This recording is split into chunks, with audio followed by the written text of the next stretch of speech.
میرے حضور نے یہاں تک فرمایا کہ جو شخص قرآن پڑھتا ہے اس کے لہجے میں لکنت کی وجہ سے یا عجمی ہونے کی وجہ سے وہ اٹکتا ہے اور اس کا لہجہ ٹوٹتا ہے، تو میرے حضور نے فرمایا اللہ اس کو دوہرا ثواب عطا کرتا ہے، ایک قرآن پڑھنے کا ثواب اور ایک اس کو اٹکنے سے جو تکلیف ہوتی ہے، تو فرمایا اللہ اس کا بھی اس کو ثواب عطا کرتا ہے۔ اور فرمایا یہ وہ پاکیزہ کتاب ہے کہ اگر تمہارا رب سے باتیں کرنے کو جی چاہے تو قرآن کھول کے بیٹھ جاؤ، یہ رب سے ہم کلام ہونا ہے، یہ اپنے رب سے گفتگو کرنی ہے۔ میرے حضور نے فرمایا کہ قرآن اللہ کی وہ لٹکتی ہوئی رسی ہے جس کا ایک سرا تمہارے ہاتھ میں ہے، دوسرا سرا تمہارے رب کے ہاتھ میں۔ تو خوش نصیب ہیں وہ لوگ جو اس کتاب کے ساتھ جڑ جاتے ہیں اور وہ دھرتی، وہ مقام، وہ جگہیں فیروز بخت ہیں کہ جہاں قرآن مجید کی تلاوت ہوتی ہے۔ گھروں کو قبرستان نہ بناؤ، گھروں میں نوافل ادا کرو اور قرآن مجید کی تلاوت سے اپنے گھروں کو آباد کرو۔ اگر گھر میں روزانہ کی بنیاد پہ قرآن مجید کی تلاوت کا معمول بن جائے تو پھر کوئی جن، کوئی بھوت، کوئی آسیب اور کوئی بدروح آپ کو تنگ نہیں کر سکتی۔ جہاں قرآن کی تلاوت تسلسل کے ساتھ ہوتی ہوگی وہاں جن نہیں ہوگا، وہاں ٹونے نہیں ہوں گے، وہاں جادو نہیں ہوگا، وہاں سایہ نہیں ہوگا، وہاں رحمت الہی کا سائبان تان دیا جائے گا۔ جہاں قرآن پڑھا جائے وہاں نزول باران ہوتا ہے، رحمتوں کی برسات ہوتی ہے۔ اور پھر اگر یہ جگہ اللہ کا گھر ہو، مسجد ہو، تو پھر تو دوہری برکت ہو جائے گی نا۔ وہ میاں صاحب نے کہا تھا نا کہ دودھ اندر جے کھنڈ رلائیے تے مزہ ہو جاوے دونا، کہ دودھ خود بھی میٹھا ہوتا ہے تو اس کے اندر اگر چینی بھی شامل کر لی جائے۔ یہ روشنیوں کا منبع ہے، یہ مصدر ہے اجالوں کا۔ اس کتاب سے اتنی روشنیاں پھوٹتی ہیں کہ زندگی کے سارے اندھیرے ختم کیے جا سکتے ہیں۔ یہ تمانیت قلب کا سبب بھی ہے، یہ روح کے اجالوں کا سبب بھی ہے، یہ کتاب زندگی ہے، کتاب حیات ہے۔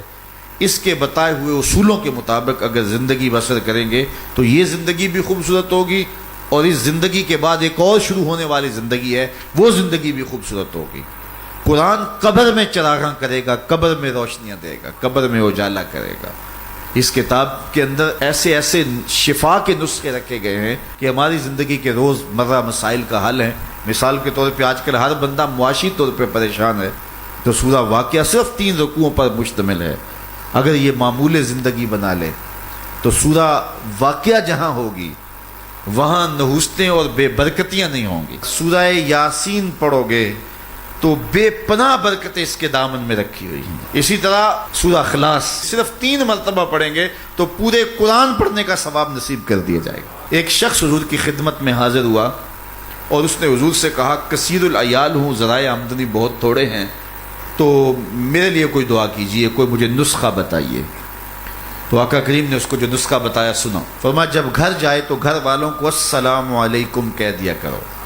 یہ کتنا سوکھا نسخہ ہے اور کتنا اچھا وظیفہ ہے، گھر والے بھی خوش، اللہ رسول بھی خوش۔ اس کے بعد 1 مرتبہ سورہ اخلاص پڑھ لیا کرو۔ غربت توڑ نسخہ، جب بھی گھر جاؤ السلام علیکم، اس کے بعد 1 مرتبہ سورہ اخلاص۔